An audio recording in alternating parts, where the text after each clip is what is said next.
तो अब हम पढ़ते हैं फोटोसिंथेसिस प्रोसेस। फोटोसिंथेसिस क्या होता है? Food making process in plants.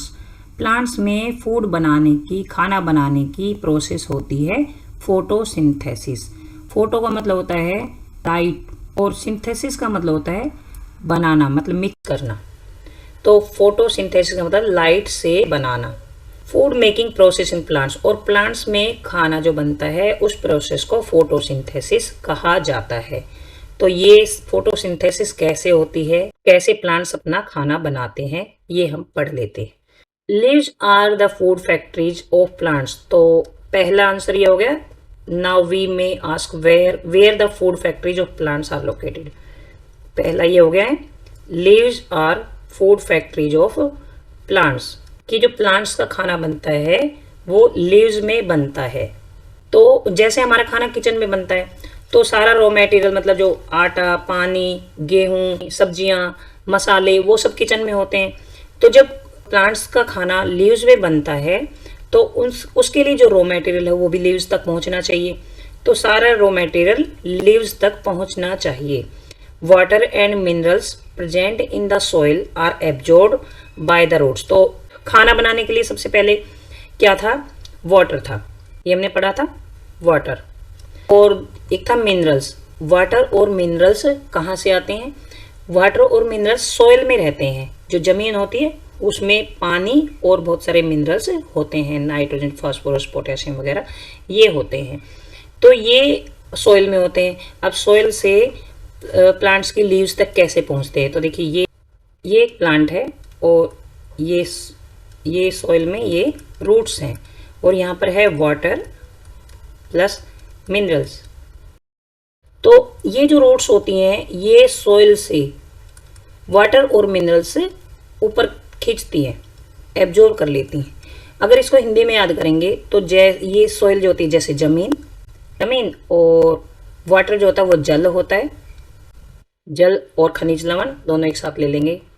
और ये होती है जड़ें। तो जड़ें जमीन से क्या लेती हैं? जल लेती हैं।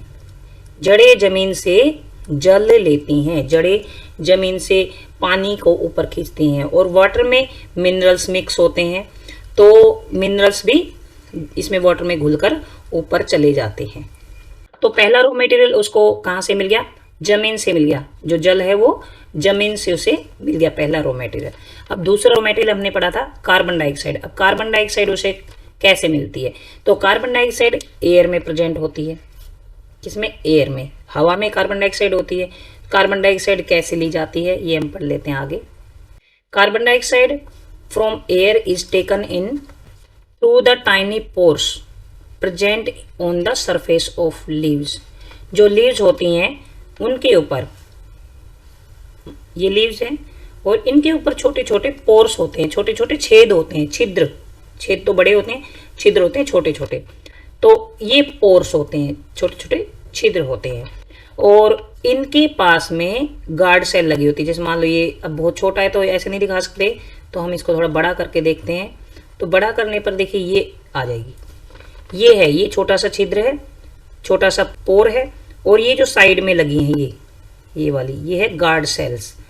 तो जैसे गार्ड होते हैं, जब जरूरत पड़ती है तो गेट खोल देते हैं, और जब जरूरत नहीं पड़ती तो गेट को बंद कर देते हैं। तो ये जो गार्ड सेल्स होती हैं ये ऐसे ही, जब कार्बन डाइऑक्साइड को लेने की जरूरत होती है तो इनको, ये जो पोर्स हैं स्टोमेटा, इनको खोल देते हैं, और जब जरूरत नहीं होती तो इनको बंद कर देती हैं। और इन पोर्स को क्या बोलते हैं? इन पोर्स को स्टोमेटा बोलते हैं। ये स्टोमेटा है। तो समझ आ गया कि जो पत्तियां होती है उनके ऊपर छोटे छोटे पोर्स होते हैं, उन पोर्स को स्टोमेटा बोलते हैं। और जब इनको कार्बन डाइऑक्साइड लेने की जरूरत पड़ती है या ऑक्सीजन छोड़ने की जरूरत पड़ती है, मतलब जो गैसेज होती हैं उनको लेने की या छोड़ने की जरूरत पड़ती है, तो जब लेने की जरूरत पड़ती है या छोड़ने की जरूरत पड़ती है तब तो ये स्टोमेटा खुल जाते हैं, और जब इनको जरूरत नहीं होती तो फिर ये बंद हो जाते हैं। बूजो wants to know how water and minerals absorbed by roots reach the leaves. अब देखिए बूजो काफी इंटेलिजेंट है, क्योंकि क्वेश्चन वही पूछता है जिसको कुछ जानना होता है। बूजो ने एक बड़ा अच्छा क्वेश्चन पूछा है, how water and minerals absorbed by roots reach the leaves, कि रूट्स ने वाटर और मिनरल्स को एब्जॉर्ब तो कर लिया है, लेकिन वो लीव्स तक कैसे पहुंचता है। तो यहाँ तक हमने दूसरा क्लियर कर लिया ये वाला पॉइंट, कि पहला तो रूट्स ने वाटर और मिनरल्स को खींच लिया, एब्जॉर्ब कर लिया।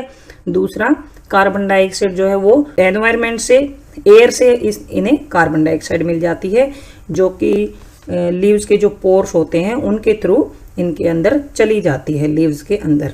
दूसरा ये हो गया। अब जो प्लांट्स होते हैं उनकी जो रूट्स होती हैं, वाटर और मिनरल्स एब्जॉर्ब तो कर लिए, लेकिन यहाँ से ऊपर लीव्स तक कैसे पहुँचते हैं, तो ये हम अब पढ़ लेते हैं, ये लीव्स तक कैसे पहुँचते हैं।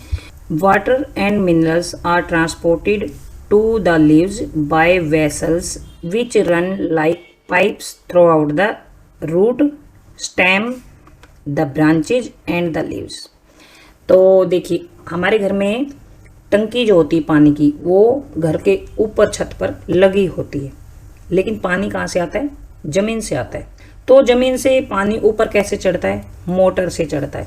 जैसे ये ऊपर टंकी रखी है और ये यहाँ से जमीन से यहाँ पर वाटर है। वाटर इस टंकी में कैसे पहुँचता है? तो यहाँ पर हम मोटर लगा देते हैं। जो मोटर होती है वो पानी को ज़मीन से खींचती है, ज़मीन से खींचती है, या फिर मान लो कोई पाइप्स में आता है पानी, या फिर कुओं से, नहरों से, ये सब मतलब पानी को मोटर से खींचा जाता है। तो मोटर पानी को ऊपर खींच लेती है, लेकिन इसने खींच तो लिया, अभी ये पानी ऊपर कैसे जाए? ये टंकी भी है हमारे पास और ये मोटर भी है, और मोटर ने पानी को खींच भी लिया। अब ये नीचे बिखरता रह गए ऐसे। तो इसको ये ऊपर पहुंचाने के लिए क्या होती हैं? पाइप्स लगे होते हैं, इसमें पाइप्स लगे होते हैं, और इन पाइप्स के थ्रू जो वाटर है वो ऊपर चला जाता है। इसी तरह से जो प्लांट्स होते हैं, ये उसकी रूट्स होती हैं। यहाँ पर सॉइल में वाटर होता है, ये प्लांट्स हैं, और ये इसकी ये रूट्स हैं। अब देखिए, यहाँ से रूट्स ने तो वाटर को खींच लिया, और ये ऊपर जो लीव्स हैं, रूट्स ने तो वाटर को खींच लिया, और जो ऊपर लीव्स जो हैं, यहाँ तक ये जो वाटर है ये कैसे पहुंचता है? तो बीच में जो होती है पतली पतली वेसल्स होती हैं, पतली पतली पाइप होती हैं, जो कि ब्रांचेज में भी जाती हैं, लीव्स में भी जाती हैं, और स्टेम में भी होती हैं। तो इस तरह से पतली पतली पाइप बिछी होती हैं, जैसे हमारे घरों में मोटर से टंकी तक पाइपें लगी होती हैं। इसी तरह से रूट से लेकर और लीव्स तक पतली पतली पाइपों के जैसी लगी होती हैं, उन्हें वेसल्स बोलते हैं। तो इन वेसल्स के थ्रू जो वाटर और मिनरल्स जो है वो पत्तियों तक पहुंचता है, स्टेम से होता है ब्रांचेस तक, और फिर लीव्स तक पहुंचता है। Water and minerals are transported to the leaves by vessels, पतली पतली पाइपें होती हैं, विच रन लाइक पाइप्स, जो कि पाइप्स की तरह होती हैं और पूरे प्लांट में होती हैं। Which run like pipes throughout the root से स्टेम तक, और स्टेम से ब्रांचेस तक, और फिर लीव्स तक। पूरे प्लांट में ये वेसल्स होती हैं। They form a continuous path और passes for the nutrients to reach the leaf, और ये एक ऐसा रास्ता बना देती हैं जिससे पूरे प्लांट में न्यूट्रिएंट्स पहुंच जाते हैं, और रूट से वाटर एंड मिनरल्स लीव्स तक पहुंच जाते हैं। तो ये समझ में आ गया होगा कि रूट से वाटर और मिनरल लीव्स तक कैसे पहुंचते हैं। दे आर कॉल्ड वेसल्स, और इन्हें वेसल्स बोला जाता है। You will learn more about transport of minerals in plants in chapter 7। Chapter 7 में हम इससे भी और ज़्यादा पढ़ेंगे। अब पहेली भी कुछ पूछना चाहती है। Paheli wants to know what is so special about the leaves that they can synthesis food but other parts of the plant can not, कि पत्तियों में ऐसा क्या होता है, पत्तियों में ऐसा क्या स्पेशल होता है कि वो खाना बना लेते हैं, लेकिन और जो पार्ट्स होते हैं वो खाना नहीं बना पाते। तो ये भी हम पढ़ लेंगे। तो देखिए, वाटर और मिनरल्स भी पत्तियों तक पहुंचा दिए हैं, और कार्बन डाइऑक्साइड भी पत्तियों तक पहुंच गए हैं। और इसके बाद हम पढ़ते हैं कि पत्तियों के पास दो चीज़ें आ गई हैं, तो इनसे फिर वो खाना कैसे बनाती हैं। तो जो लीव्स होती हैं उनमें स्पेशल क्या होता है, ग्रीन पिगमेंट होता है। लीव्स ग्रीन कलर की होती हैं, आपने देखा है। और जो एक ग्रीन पिगमेंट होता है ना, ग्रीन कलर, जिससे लीव्स का कलर ग्रीन होता है, उसे क्लोरोफिल बोला जाता है। तो ये जो क्लोरोफिल है ये काफ़ी इंपॉर्टेंट है। किस लिए इंपॉर्टेंट है, ये नहीं है कि सिर्फ ग्रीन कलर देता है उनको, ये इसलिए भी इम्पोर्टेंट है क्योंकि ये सन से सनलाइट को कैप्चर कर लेता है। जो सूरज होता है उसकी रोशनी को ये पकड़ लेता है, कैप्चर कर लेता है। It helps leaves to capture the energy of sunlight. This energy is used to synthesis या फिर prepare food from carbon dioxide and water.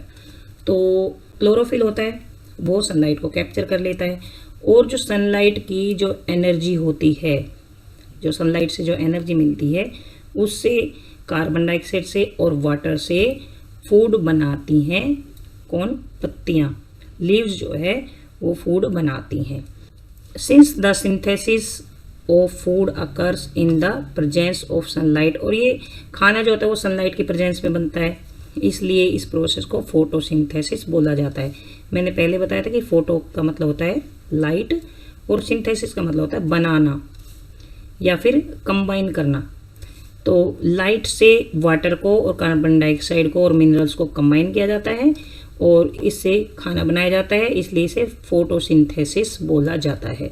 So we find that chlorophyll, sunlight, carbon dioxide and water are necessary to carry out the process of photosynthesis. और photosynthesis के लिए क्या क्या जरूरी होता है, एक तो क्लोरोफिल होना चाहिए क्योंकि क्लोरोफिल सन से सनलाइट को कैप्चर करता है, और सनलाइट होनी चाहिए। अगर सनलाइट नहीं होगी तो फिर ये क्लोरोफिल क्या करेगा।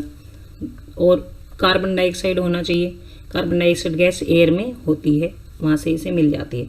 और वाटर मिलना चाहिए, वाटर होना चाहिए, और वाटर में मिनरल्स मिक्स होते हैं, वो इसे सॉइल से मिल जाते हैं। तो ये सब ये चीज़ें होती हैं इम्पोर्टेंट, जिससे फोटोसिंथेसिस प्रोसेस होती है। तो ये एक यूनिक प्रोसेस, देखिए ऐसे तो हम तो खाना नहीं बना सकते इन सब चीज़ों को मिक्स करके, तो ये एक यूनिक प्रोसेस है अर्थ पर। तो अब हम खाना क्यों नहीं बना सकते ये आपको समझ आ गया होगा, क्योंकि हमारे पास क्लोरोफिल नहीं है। सनलाइट भी आती है और कार्बन डाइऑक्साइड भी होता है, पानी भी होता है, लेकिन हमारे पास क्लोरोफिल नहीं होता है कि सनलाइट से एनर्जी को कैसे पकड़ा जाए, वो नहीं है हमारे पास। तो इसलिए हम प्लांट्स की तरह अपना खाना नहीं बना सकते, फोटोसिंथेसिस प्रोसेस से अपना खाना नहीं बना सकते। तो अब खाना तो बन गया, लेकिन ये खाना, जैसे देखो किचन में, हमारे किचन में खाना बन गया है, सभी ने खा भी लिया है, लेकिन जो खाना बच जाता है वो कहाँ रहता है, तो वो किचन में ही रहता है। किचन में अगर फ्रिज रखा है तो फ्रिज में रख देते हैं, नहीं तो वो किचन में ही रखा रहता है। तो इसी तरह जो लीव्स होती हैं उन्होंने खाना बना लिया और पूरे प्लांट ने उसे खा लिया, लेकिन जो खाना बच जाता है वो कहाँ स्टोर हो जाता है। The solar energy is captured by the leaves. Leaves solar energy को कैप्चर करती हैं and stored in the plant in the form of food. मतलब किसको, सोलर एनर्जी को प्लांट के अंदर फूड के रूप में स्टोर करके रखती हैं। The sun is the ultimate source of energy for all living organism. और देखिए, जब प्लांट्स ने खाना बनाया तो हमने भी इनडायरेक्टली या डायरेक्टली वे में खाना खाया, और भी एनिमल्स जो होते हैं वो प्लांट्स पर डिपेंड होते हैं। प्लांट्स खाना कैसे बनाते हैं, इन प्रेजेंस ऑफ सनलाइट। तो जो सन है वही एक सबसे बड़ा सोर्स ऑफ एनर्जी है फॉर ऑल लिविंग ऑर्गेनिज्म। सभी लिविंग ऑर्गेनिज्म के लिए जो सन है वो सोर्स ऑफ एनर्जी है, क्योंकि उसी से ही फोटोसिंथेसिस होता है, और उसी फोटोसिंथेसिस होने के कारण प्लांट्स खाना बनाते हैं, और उस खाने को डायरेक्टली या इनडायरेक्टली सभी एनिमल्स फिर खाते हैं।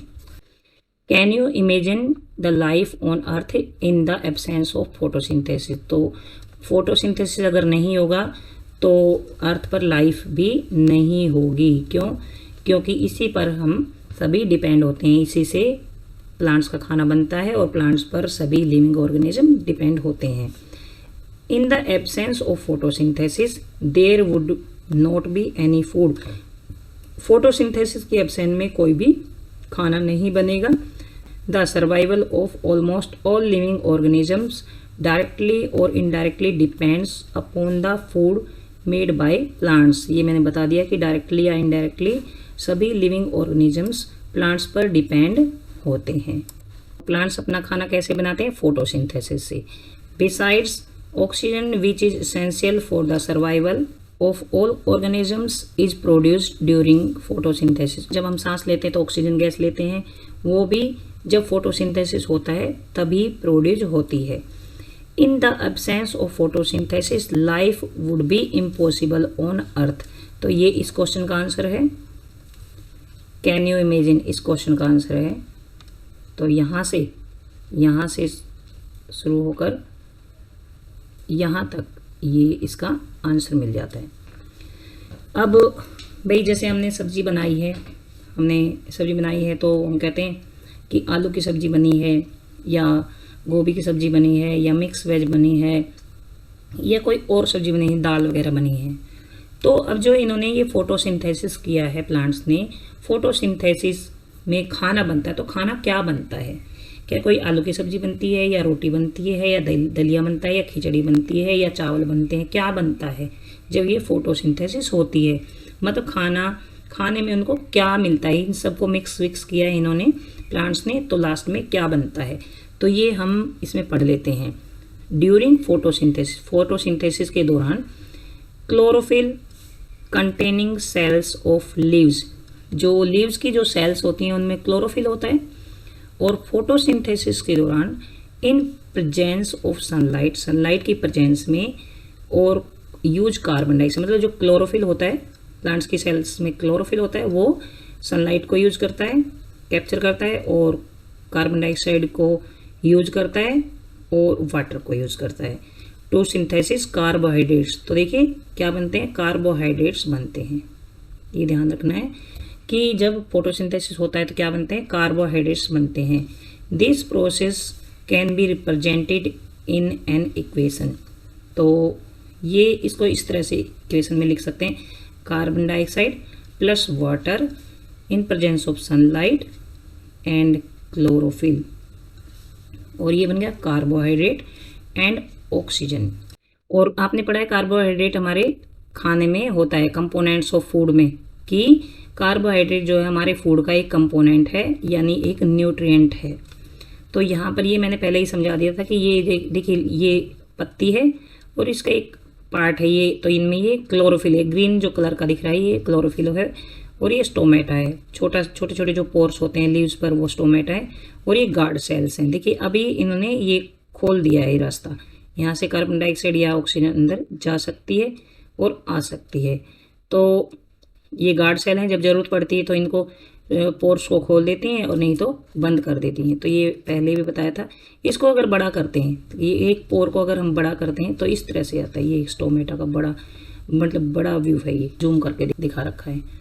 और इसको इस तरह से एक डायग्राम भी बना सकते हैं फोटोसिंथेसिस का, कि ये एक प्लांट है, प्लांट में ये लीव्स हैं और कार्बन डाइऑक्साइड लेती हैं और ऑक्सीजन बनता है, एक तो ऑक्सीजन गैस बनती है। ये सन से सनलाइट ली है और जो सॉइल है उससे वाटर एंड मिनरल्स ले लेते हैं, ये जो रूट्स होती हैं ये, और ऊपर वेसल से ये ऊपर लीव्स तक पहुंचा देती हैं।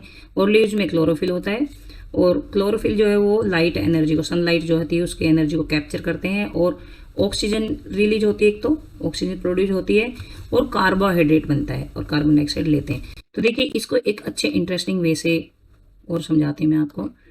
जब हम खाना बनाते हैं तो एक तो होता है हमारे पास आटा और सब्जियाँ, और उसके बाद इनके साथ होता है वाटर, और फिर होती है आग होती है, क्योंकि आग जो होती है उससे गर्म किया जाता है, इस खाना पकाया जाता है। और आग जलाने के लिए क्या ज़रूरत है? ऑक्सीजन। अगर ऑक्सीजन गैस होगी तो आग जलेगी, नहीं तो आग नहीं जलेगी। तो इसी तरह से देखिए प्लांट्स जो होते हैं उनमें उनके लिए क्या क्या ज़रूरी होता है? एक तो वाटर, जो कि हम भी यूज़ करते हैं पानी, और उसके बाद मिनरल्स की जगह हम ये ले लेते हैं आटा सब्जियां वगैरह, ये वाटर प्लस मिनरल्स। उसके बाद आग की जगह होती है सनलाइट, क्योंकि एक तरह से हम ये मान लेते हैं कि सनलाइट से खाना पकाया जाता है। उसके बाद ऑक्सीजन की जगह हम ये मान लेते हैं CO2, कि उन्होंने CO2 ली, हमने ऑक्सीजन ली, उन्होंने CO2 ली। अब ये सारी चीज़ें जो होती हैं ये सब मिक्स करके खाना कौन बनाता है? मदर्स बनाती हैं। ये सारी चीज़ें मिक्स करके खाना कौन बनाता है? लीव्स बनाती हैं। मदर्स के पास ऐसा क्या होता है कि जो खाना बना लेती हैं, तो ये टेक्निक होती है। और लीव्स के पास ऐसा क्या होता है जो ये खाना बना लेती हैं, ये होता है क्लोरोफिल। क्लोरोफिल में तो एक टेक्निक होती है, क्लोरोफिल जो है कि वो सनलाइट को कैप्चर कर लेती है और खाना बनाती है। तो देखिए इस तरह से हम दोनों का अगर कंपैरिजन करके अपने दिमाग में थोड़ा सा ऐसे रखें कि ऐसे ऐसे बनता है, तो हम इस प्रोसेस को इजीली याद कर सकते हैं। आप छोटे छोटे बच्चे हैं, इसलिए मैंने ये ईजी सा एक एग्जाम्पल दिया है। तो यहाँ से इसको याद करने का मतलब फोटोसिंथेसिस प्रोसेस को याद करने का ये तरीका हो सकता है। इनकी जगह आप ये मान लीजिए, इनकी जगह ये मान लीजिए, तो इजीली आप समझ सकते हैं कि कैसे होता है। During the process oxygen is released. इस प्रोसेस में, फोटोसिंथेसिस प्रोसेस में ऑक्सीजन रिलीज होती है, ऑक्सीजन बनती है। The presence of starch in the leaves indicates the occurrence of photosynthesis. Leaves में स्टार्च होती है, ये हमने टेस्ट किया था क्लास 6 में कि लीव्स में स्टार्च होता है। स्टार्च भी एक कार्बोहाइड्रेट होता है, और कार्बोहाइड्रेट कहाँ से आता है? क्योंकि खाना बनाते हैं तब ये कार्बोहाइड्रेट बनता है। जब किचन में खाना बनता है तो बच जाता है, जैसे सभी लोग खाना खा लेते हैं, तो उसके बाद जो खाना बच जाता है वो कहाँ पर रहता है? किचन में रहता है। तो इसी तरह से जब पूरा प्लांट खाना ले लेता है, तो जो खाना बच जाता है वो कहाँ पर रहता है? लीव्स में स्टोर रह जाता है, लीव्स में स्टोर रहता है। तो ये है the presence of starch. Leaves में जो स्टार्च होता है उसकी प्रेजेंस क्या इंडिकेट करती है? कि फोटोसिंथेसिस प्रोसेस होती है, कि फोटोसिंथेसिस प्रोसेस हुई, उससे ही स्टार्च बनता है, उससे से ही कार्बोहाइड्रेट प्लांट्स में आता है। स्टार्च भी एक कार्बोहाइड्रेट होता है। Boojho has observed some plants with deep red, violet, brown leaves. Boojho देखिए, फिर इसने एक क्वेश्चन पूछा, बड़ा अच्छा क्वेश्चन पूछा है कि कुछ प्लांट्स जो होते हैं उनकी रेड लीव्स होती हैं, वॉयलेट लीव्स होती हैं, या फिर ब्राउन लीव्स होती हैं। He wants to know whether these leaves also carry out photosynthesis. क्या इनमें भी फोटोसिंथेसिस होता है? तो हाँ, इनमें भी फोटोसिंथेसिस होता है। इसका आंसर हम यहाँ से ले लेते हैं, यहाँ पर इसका आंसर है ये। The leaves other than green also have chlorophyll. जिसमें ग्रीन कलर नहीं होता जिन लीव्स में, उनमें भी क्लोरोफिल होता है। लेकिन कैसे होता है? क्योंकि लार्ज अमाउंट ऑफ रेड, जैसे रेड कलर की हम लीव्स देखते हैं, या ब्राउन कलर की लीव्स देखते हैं, या कोई और कलर की लीव्स देखते हैं, तो वो ग्रीन कलर को ढक लेती हैं। लेकिन उसमें ग्रीन कलर जरूर होता है, मतलब क्लोरोफिल होता है लीव्स में, चाहे वो कैसे भी कलर की होती हैं। जो और कलर ज़्यादा होने के कारण वो ग्रीन कलर को ढक लेती हैं, इसलिए हमें वो ग्रीन कलर की नहीं दिखाई देती। लेकिन उनमें भी ग्रीन कलर होता है, उनमें भी क्लोरोफिल होता है, और उनमें भी फोटोसिंथेसिस प्रोसेस होती है, और वो भी खाना खुद बनाती हैं। तो ये देखिए, ये इस तरह की पत्तियां आपने जरूर देखी होंगी। ये ग्रीन कलर की नहीं है, लेकिन फिर भी इनमें फोटोसिंथेसिस होता है, क्योंकि इनमें ग्रीन कलर होता है और अदर जो कलर्स होते हैं उनको ढक लेते हैं। तो यहाँ से है एक एक्टिविटी 1.1। दो हमें पोटेड प्लांट्स लेने हैं, गमले में लगे हुए दो हमें एक जैसे प्लांट्स लेने हैं, कि एक को डार्क में रख देना है 74 आवर्स के लिए, और दूसरे को सनलाइट में रख देना है। फिर हम दोनों प्लांट्स में से लीव्स तोड़ेंगे और उनसे आयोडीन टेस्ट करेंगे, मतलब उनमें आयोडीन डालेंगे, तो हम दोनों का रिकॉर्ड नोट करेंगे। Now leave the pot which was earlier kept in dark. जो डार्क में रखा था, मतलब अंधेरे में रखा था, उसको तो हम सनलाइट में रख देंगे 3-4 डेज के लिए, और फिर दोबारा से उसकी एक पत्ती लेंगे और उस पर आयोडीन टेस्ट करेंगे। तो फिर दोबारा से हम ऑब्जर्वेशन नोट करेंगे। तो देखिए, पहले जो पॉट अंधेरे में रखा था उसकी जो लीव्स होती हैं उनमें स्टार्च नहीं होगा, स्टार्च मतलब खत्म हो जाएगा, क्योंकि सनलाइट की प्रेजेंस में ही जो प्लांट्स होते हैं वो खाना बनाते हैं, और अगर सनलाइट उनको नहीं मिलेगी तो उनमें फिर कार्बोहाइड्रेट कैसे आएगा? तो जो प्लांट अंधेरे में रखा था उनकी लीव्स में स्टार्च नहीं होगा, क्योंकि वो खाना कैसे बना पाएंगे। और जब उनको 2-3 दिन के लिए फिर दोबारा से सनलाइट में रख देंगे, फिर दोबारा हम आयोडीन टेस्ट करेंगे, तो उनसे पता लगेगा कि इन लीव्स में कार्बोहाइड्रेट आ जाता है दोबारा से। तो इस तरह से इससे यहाँ से क्या प्रूव होता है कि जो सनलाइट होती है वो खाना बनाने के लिए इम्पोर्टेंट होती है।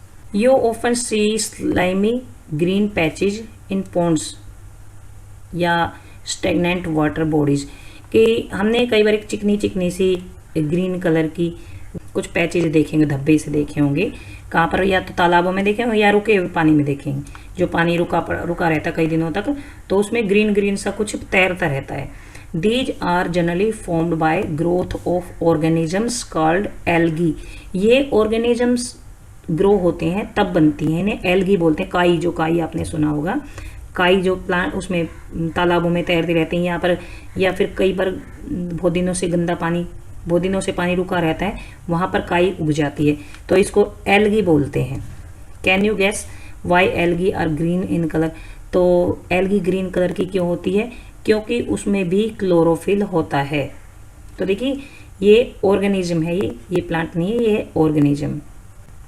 They contain chlorophyll which gives them a green colour, उनमें भी ग्रीन कलर होता है। Algae can also prepare their own food by photosynthesis, ये भी फोटोसिंथेसिस से अपना खाना बना लेते हैं।